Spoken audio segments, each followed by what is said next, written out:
بسم الله الرحمن الرحيم بل الإنسان على نفسه بصيرة ولو ألقى معاذيره سبحان ربك رب العزة عما يصفون وسلام على المرسلين والحمد لله رب العالمين اللهم صل على سيدنا محمد وعلى آل سيدنا محمد وبارك وسلم اللهم صل على سيدنا محمد وعلى آل سيدنا محمد وبارك وسلم اللهم صل على سيدنا محمد وعلى آل سيدنا محمد وبارك وسلم ہر انسان خیر اور شر کا مجموعہ ہے۔ اللہ تعالی نے ہر انسان کے نفس میں خیر بھی رکھ دی ہے اور شر کو بھی رکھ دیا ہے۔ ارشاد فرمایا وَنَفْسٍ وَمَا سَوَّاهَا فَأَلْهَمَهَا فُجُورَهَا وَتَقْوَاهَا۔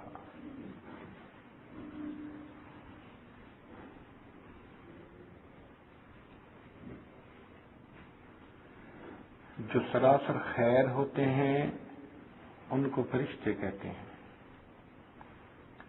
جو سراسر شر ہے اس کو شیطان کہتے ہیں، جو خیر اور شر کا مجموعہ ہے اس کو حضرت انسان کہتے ہیں۔ دنیا کے ہر انسان میں خیر بھی ہے، شر بھی ہے۔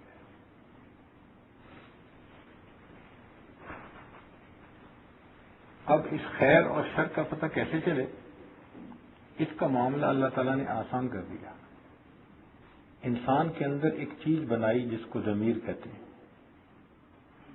یہ فطرت ہے انسان کی۔ وہ انسان کا ضمیر بہترین منصف ہے، بہترین جج ہے۔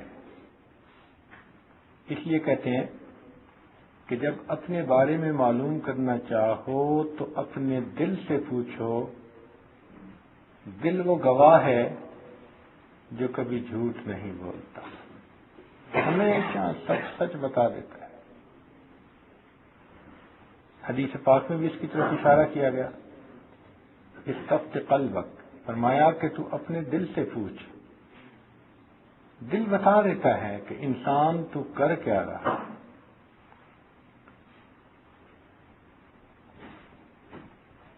ایک آدمی کو مسئلے کا پتہ نہیں، دل میں جھانک کے دیکھے، دل بتا دے گا۔ جب دل چاہے کہ میں اسے لوگوں سے چھپاؤں، لوگوں کو پتہ نہ چلے، یہ اس بات کی دلیل کہ اس میں کوئی نہ کوئی گڑبڑ ہے۔ اللہ تعالی ارشاد فرماتے ہیں بل الانسان علی نفسہ بصیرہ، کیوں نہیں انسان اپنے نفس سے خبردار ہے، جانتا ہے اپنے آپ کو۔ ہر انسان کو اپنے اندر کا پتہ ہے کہ میں کتنے پانی میں ہوں، وَلَوْ أَلْقَى مَعَاذِيرَ، اگرچہ وہ عذر بناتا پھرے، لوگوں کے سامنے چمکتے چہرے کے ساتھ آتا پھرے، اس کو اپنے اندر کی حقیقت کا پتہ ہوتا ہے۔ ہمارے بزرگوں نے ایک عجیب بات کہی، فرماتے ہیں کہ جب اللہ تعالیٰ کسی بندے کے ساتھ خیر کا ارادہ فرماتے ہیں تو اسے اپنے عیبوں سے باخبر فرما دیتے ہیں، اور جب اللہ تعالیٰ کسی بندے سے ناراض ہوتے ہیں تو اس کے عیب اس کی نگاہوں سے اوجھل کر دیتے ہیں۔ بندہ اپنے ہاتھوں سے ایک کام کرتا ہے، اس کی آنکھ دیکھتی نہیں، اس کا دماغ سوچتا نہیں کہ میں اللہ کی کیا نافرمانی کر رہا ہوں۔ جس طرح درختوں کو اپنے پھل وزنی معلوم نہیں ہوتے، انسان کو بھی اپنے عیب برے معلوم نہیں ہوتے۔ نفس اس کی کوئی نہ کوئی لاجک ضرور پیش کر دیتا ہے۔ حتیٰ کہ جو بندہ دھوکے سے کماتا ہے نا، وہ بھی کہتا ہے جی اور جی میں اپنے لیے تو نہیں کرتا، بچوں کے لیے کرتا ہوں نا، میں نے تو 2 ہی روٹی کھانی ہے. اس کا لاجک دے رہا ہے نفس اس کو کہ تو جو کر رہا ہے ٹھیک کر رہا ہے.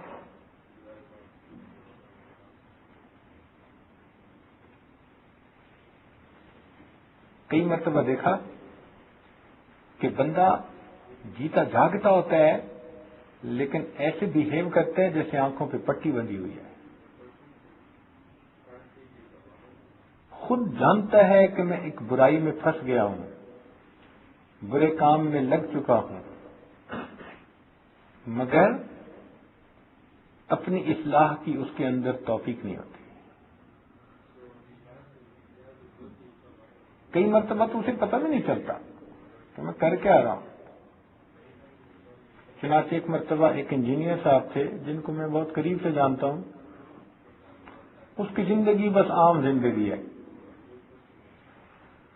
نمازیں پڑھ لی، کبھی قضا کر دی، ٹی وی باقاعدگی سے دیکھا، ڈرامے باقاعدگی سے دیکھے، میوزک سنی، گانا سنا، جو عام زندگی ہے. نہ پردے کا لحاظ، نہ شریعت کا کوئی ایسا خیال. غیبت بھی کر لی، جھوٹ بھی بول دیا، جھوٹی قسم بھی کھا لی. اس طرح کی زندگی ہے اس آدمی کی. ایک مرتبہ اس کے پاس بیٹھے ہوئے مجھے موقع ملا تو میں نے توبہ کے عنوان پہ کچھ گفتگو کی. اس نے ساری بات سنی اور ساری بات سننے کے بعد کہنے لگا جی آپ نے بڑی اچھی باتیں بتائیں، اور اس کے بعد کہنے لگا کہ جی اپنے ارادے سے تو کبھی گناہ کیا نہیں، اگر کوئی بے دھیانی میں ہو گیا ہو تو اللہ معاف کر دے. اس نے بات کہی، مجھے اپنے پاؤں کی زمین ہلتی نظر آئی. کہ یا اللہ، اتنا بھی انسان اپنے آپ سے بے خبر ہو جاتا ہے. سارے جہاں سے باخبر، اپنے جہاں سے بے خبر.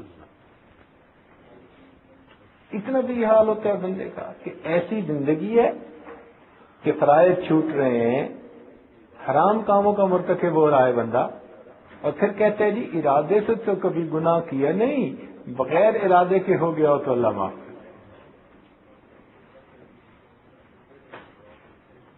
تو انسان ڈرے اس مقام کے آنے سے کہ جہاں یہ کبائر کا مرتکب ہو اور پھر اس کی آنکھوں پہ پٹی بندھی ہوئی ہے.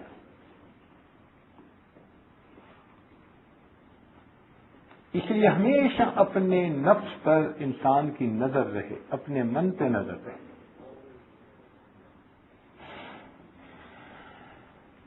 حضرت عمر رضی اللہ عنہ دعا مانگتے تھے، اللہم اجعلنی فی عینی صغیرا ففی اعین الناس کبیرا. اللہ مجھے اپنی نظر میں چھوٹا بنا دے، میری حقیقت میرے سامنے کھلی رہے، مجھے پتہ رہے میری اوقات کیا ہے، میں کتنے پانی میں ہوں. لیکن چونکہ دین کا کام کرنے، اس لیے اللہ لوگوں کی نظر میں مجھے عزت عطا فرما دے. عزت ہوگی تو لوگ بات سنیں گے نا. تو انسان کو چاہیے کہ اپنے عیبوں پر نظر رکھے. ایک بزرگ فرماتے تھے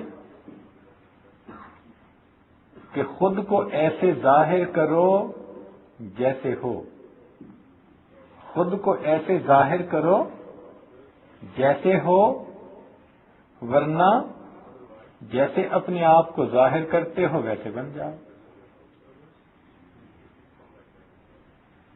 یہ چیز جو ہے نا کہ اندر سے اور اوپر سے اور. درنگی چھوڑ دے یک رنگ ہو جا، سراسر موم ہو جا یا سنگ ہو جا.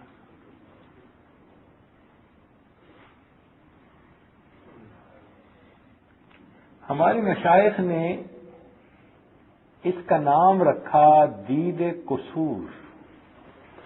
امام ربانی مجد الثانی رحمۃ اللہ علیہ کے مکتوبات میں یہ ٹرم بہت کثرت سے استعمال ہوئی ہے. یہ حقیقت میں انہوں نے یہ لفظ متعین کیے، دید قصور. اکثر فرماتے ہیں کہ اللہ تعالیٰ ہمیں دید قصور نصیب فرما دے، یعنی اپنے عیبوں کی دید نصیب فرما دے، ہم اپنے عیبوں کو دیکھنے لگ جائیں.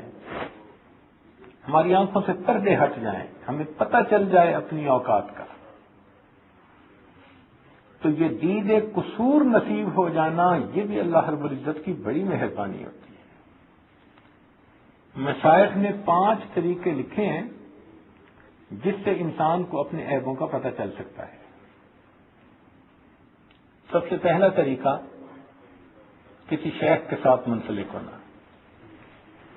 اگر انسان اپنے آپ کو کسی متبع شریعت و سنت شیخ کے ساتھ نفی کر لے اور اس کی صحبت میں رہے تو وہ نشاندہی کرتے رہتے ہیں کہ آپ کی اس بات میں غیبت ہے، اس بات سے عجب معلوم ہوتا ہے، آپ کو یہ بات ایسے نہیں ایسے کرنی چاہیے تھی۔ کبھی پیار سے اس بندے کو سمجھاتے ہیں، کبھی نرمی سے، کبھی گرمی سے، جیسے بندے کی طبیعت ہو تو اس کو سمجھاتے ہیں، روک ٹوک کرتے ہیں۔ یہ جو روک ٹوک ہے یہ انسان کے لیے انتہائی ضروری ہے۔ اس وقت سے انسان بچے جب کوئی بھی دنیا میں ایسا نہ ہو جو اس کو سمجھانے والا، اس وقت سے اللہ کی پناہ مانگے۔ اگر کوئی ایسا ہو تو اس کو اللہ کی رحمت سمجھے۔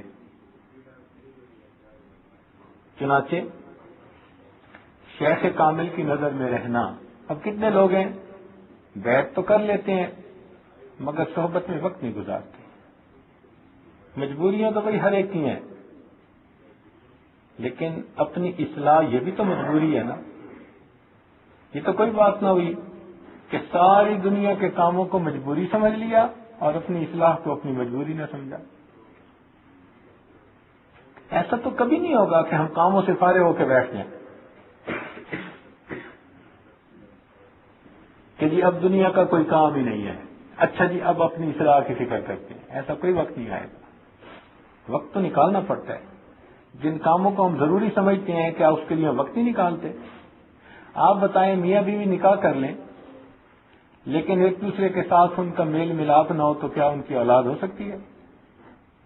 اسی طرح ایک بندہ بیعت تو کر لے اور صحبت اختیار نہ کرے تو پھر اس کے احوال و واردات اس کو کیسے نصیب ہو؟ یہ چیزیں شیخ کی صحبت سے ملتی ہیں، ان کی نظر میں رہے۔ تو بسا اوقات مشائخ کی طبیعت جمالی ہوتی ہے اور بعض مشائخ کی طبیعت جلالی ہوتی ہے۔ جیسے نبی علیہ الصلوۃ والسلام آپ کی جمالی طبیعت تھی۔ سیدنا انس رضی اللہ عنہ فرماتے ہیں کہ میں 10 سال نبی علیہ السلام کی خدمت میں رہا، آپ نہ مجھ سے کبھی ناراض ہوئے اور نہ آپ نے مجھے کسی بات پہ ٹوکا۔ مگر اس کا یہ مطلب نہیں کہ اصلاح نہیں ہوئی، نہیں، اصل میں نبی علیہ الصلوۃ والسلام کی صحبت میں فیض اتنا تھا کہ وہ ایک نظر میں رنگ میں رنگے گئے تھے، تو وہ منشاء نبی کو پہچانتے تھے اور اس کے مطابق زندگی گزار رہے تھے۔ تو بعض اوقات ایسا ہوتا ہے کہ انسان اپنے شیخ کی صحبت میں رہتا ہے تو ان کی صحبت کی برکت کی وجہ سے، ان کے ساتھ محبت کی وجہ سے انسان کی اپنی طبیعت ہی ویسی بن جاتی ہے، ڈھل جاتی ہے، رنگ چڑھ جاتا ہے۔ یوں سمجھیے، لوگ نہیں کہتے کہ خربوزے کو دیکھ کے خربوزہ رنگ پکڑتا ہے، تو بھئی شیخ کی صحبت میں پھر اس کا شاگرد مرید وہ بھی رنگ پکڑ لیتا ہے اور اس رنگ کا پتہ بھی نہیں چلتا۔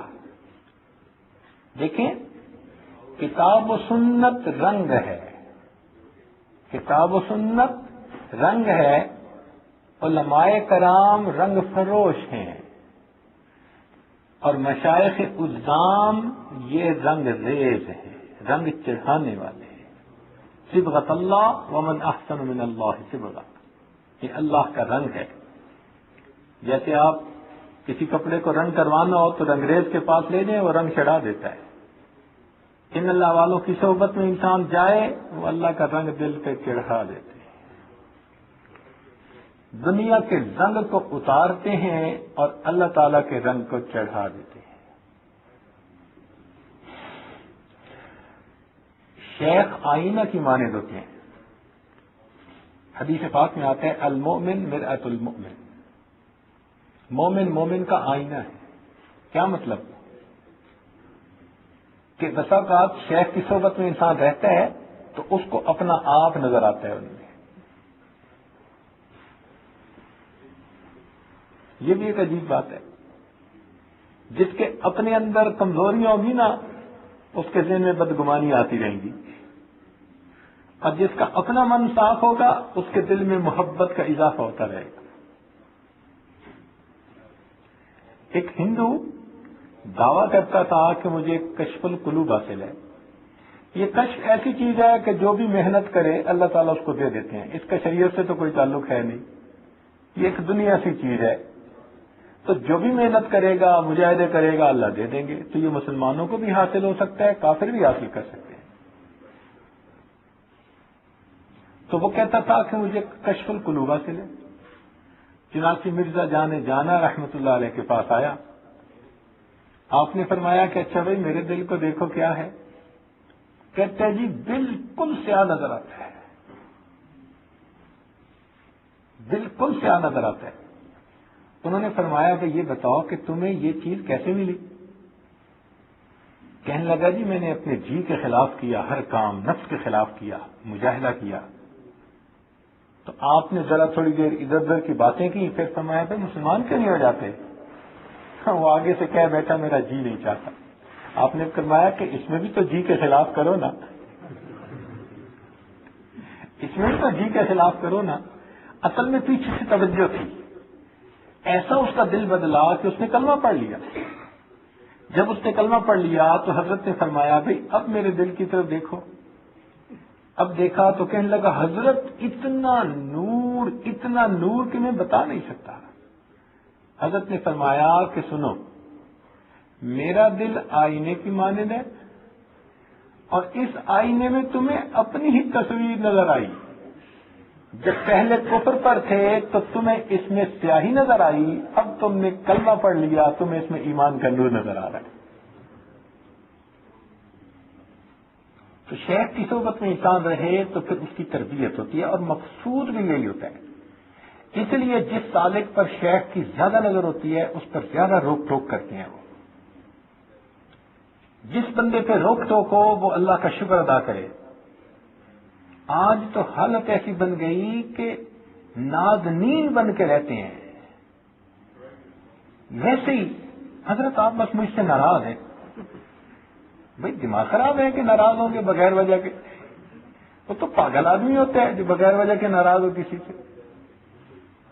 اصل میں اپنے اندر کے چور ہوتے ہیں، اس وجہ سے ان کو محسوس ہوتا ہے حضرت مجھ سے ناراض ہے.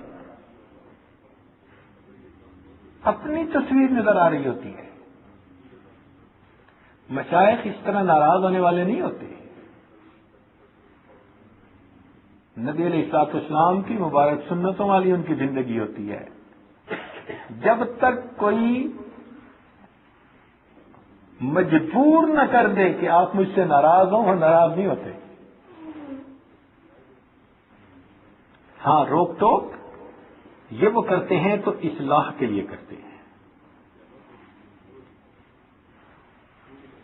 اور ماں جو بچے کو منع کرتی ہے کہ انگارہ مت اٹھاؤ تو دشمنی کی وجہ سے کرتی ہے، ناپسندیدہ ہونے کی وجہ سے کرتی ہے؟ نہیں، محبت کی وجہ سے کرتی ہے کہ بیٹے تمہیں نقصان ہوگا. اسی طرح مشائخ جب کسی بات سے منع کرتے ہیں تو ان کا مقصود اصلاح ہوتی ہے. اچھا یہ بھی ایک ٹریپ ہے شیطان کا کہ شیخ اگر کسی کو کوئی بات سمجھانے کے لیے ذرا ڈانٹ ڈپٹ کر دیں تو شیطان اس کے دل میں ڈالتا ہے اب تو بس شیخ مجھ سے ناراض ہو گئے ہمیشہ کے لیے. اور یہ حضرت کے دل میں میرے بارے میں تو بس غصہ آ گیا. یوں اگر مشائخ دل میں غصے رکھنے لگیں تو پھر ان کے دلوں میں تو غصے اور کینے کے پہاڑ بن جائیں. یہ تو وقتی چیز ہوتی ہے، سمجھانا مقصود ہوتا ہے. جب بندے نے اصلاح کر لی تو بات ختم ہو گئی. تو ایسے نازنین نہ بنے کہ شیخ اگر ایک دفعہ کسی بات پہ ڈانٹ ڈپٹ کرے تو پھر دوسری مرتبہ سوچے کہ جی اس کو ڈانٹ ڈپٹ کرنی بھی ہے کہ نہیں کرنی. اگر آپ نازنین بنیں گے تو اپنی اصلاح کا راستہ بند کریں گے. ہمارے مشائخ تو بغیر وجہ کے بھی ڈانٹتے تھے. ہمارے حضرت مرشد عالم رحمۃ اللہ علیہ ایک مرتبہ ایک جگہ تشریف فرما تھے اور آپ کے پاس ایک کوئی نیا بندہ تھا جو آیا تھا. یہ آج خدمت میں جا کر بیٹھا، بیٹھتے ہی حضرت نے ڈانٹنا شروع کر دیا. تمہارے دل میں دنیا بھری ہوئی ہے، تمہیں مرنا یاد نہیں، تم باغی بنے پھرتے ہو، تمہیں سمجھ آ جائے گی موت کے وقت. اوئے ہو، اتنا ڈانٹا کہ کوئی حد نہیں. سمجھ مجھے بھی کچھ نہ لگی، لیکن میں کہتا رہا حضرت آپ بالکل صحیح فرما رہے ہیں، حضرت آپ میرے لیے دعا فرمائیں، میری اصلاح ہو جائے. جب کافی ڈانٹ ڈپٹ کر لی تو پھر اس کے بعد مجھے کسی کام بھیج دیا، اور اس دوران وہ جو بندہ بیٹھا تھا اس کو بھی بھگتا دیا. تو جب یہ آج اس کام کر کے واپس آیا تو فرمانے لگے کہ آنکھاں دھینو تے سناوا نو نو، کہ کہتی بیٹی کو ہوں سناتی بہو کو ہوں، کہتی بیٹی کو ہوں سناتی بہو کو ہوں. پھر حضرت نے فرمایا کہ وہ جو بندہ بیٹھا ہوا تھا وہ بالکل نیا بندہ تھا اور بہت دنیا دار تھا. اگر اسے میں ڈائریکٹ کہتا تو ہو سکتا ہے وہ برداشت نہ کر سکتا، اس لیے میں نے تمہیں ڈانٹا. اصل میں اسے سنانا چاہ رہا تھا، مگر خوشی مجھے اس بات کی ہے کہ بلا وجہ تمہیں ڈانٹا اور تمہارے چہرے پہ مجھے شکن نظر نہیں آئی.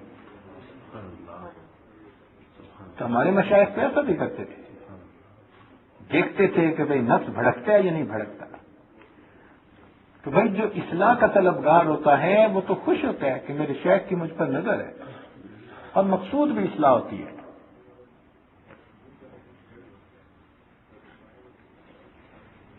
اور اگر کوئی بندہ سمجھے کہ بھئی مجھے شیخ کی ضرورت نہیں، میں اپنی اصلاح خود کر لوں گا، تو اس سے بڑا دھوکہ کوئی نہیں.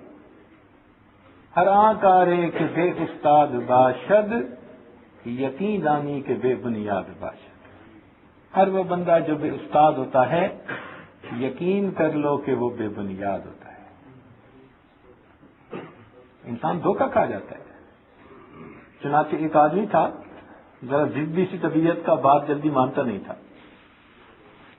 اس کو اللہ نے بیٹا دیا اور اس بچے کو ڈائریا ہو گیا، اس کو موشن لگ گئے. تو بیوی نے کہا بھئی ڈاکٹر کے پاس لے جاؤ، بچہ بیمار ہے. اس نے سوچا ڈاکٹر کے پاس لے جانے کی کیا ضرورت ہے، بچے کو لوز موشن لگے ہوئے ہیں، میں جا کے دوائی لے آتا ہوں خود ہی. چنانچہ وہ گیا فارمیسی کے اوپر، اور اس نے اپنی عقل میں یہ بات سوچی کہ بچے کو لوز موشن لگے ہوئے ہیں، اب اگر کوئی دوائی مل جائے جو اس کو قبض کر دے تو یہ ٹھیک ہو جائے گا. چنانچہ اس نے جا کے فارماسسٹ کو کہا کہ مجھے قبض کی دوائی دے دو. اس نے دوائی دے دی. اب لا کر جب اس نے بچے کو دی تو بچے کی حالت پہلے سے زیادہ خراب. وہ تو 24 گھنٹے میں بچے کی زندگی موت کا مسئلہ بن گیا، اتنے لوز موشن. تب جا کے اس کی بیوی نے اسے کہا اللہ کے بندے ڈاکٹر کو بلاؤ. اب جب اس نے ڈاکٹر کو بلایا تو خیر ڈاکٹر نے اس کے بچے کو وقتی طور پہ دوائی دے دی، بچہ کنٹرول ہو گیا، بچ گیا، زندگی اس کی بچ گئی. ڈاکٹر نے پوچھا کہ بھئی کیا کیا تھا؟ کہنے لگا جی میں نے ایسے جا کے فارماسسٹ کو کہا تھا قبض کی دوائی دے دو. اس نے کہا عقل کے اندھے، ہماری زبان میں جب یوں کہتے ہیں نا کہ قبض کی دوائی دے دو تو فارماسسٹ سمجھتا ہے کہ بندے کو قبض ہے، کھولنے کی دوائی دے دو. اس نے الٹا تمہیں لوز موشن کی دوائی دے دی.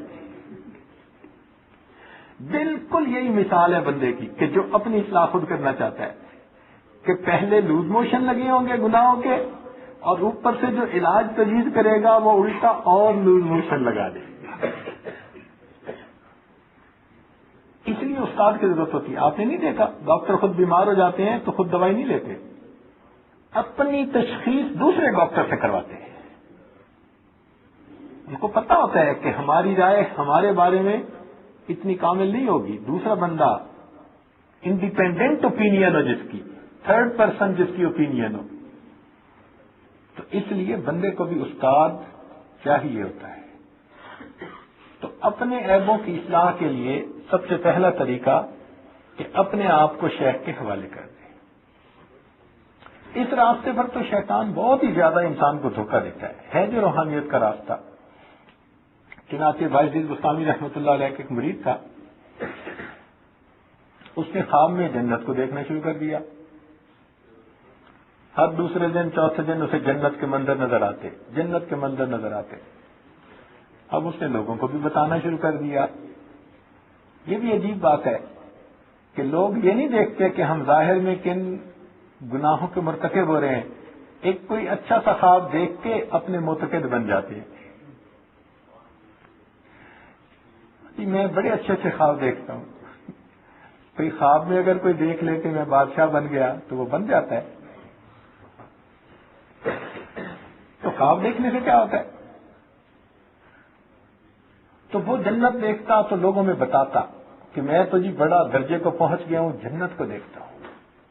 باجید بستانی رحمۃ اللہ کوئی بات پہنچ گئی. ایک دن وہ حضرت کو ملنے آیا تو حضرت نے اسے فرمایا کہ بھائی اب اگر تو ایسا منظر دیکھے نا تو ذرا لا حول ولا قوہ پڑھ دینا.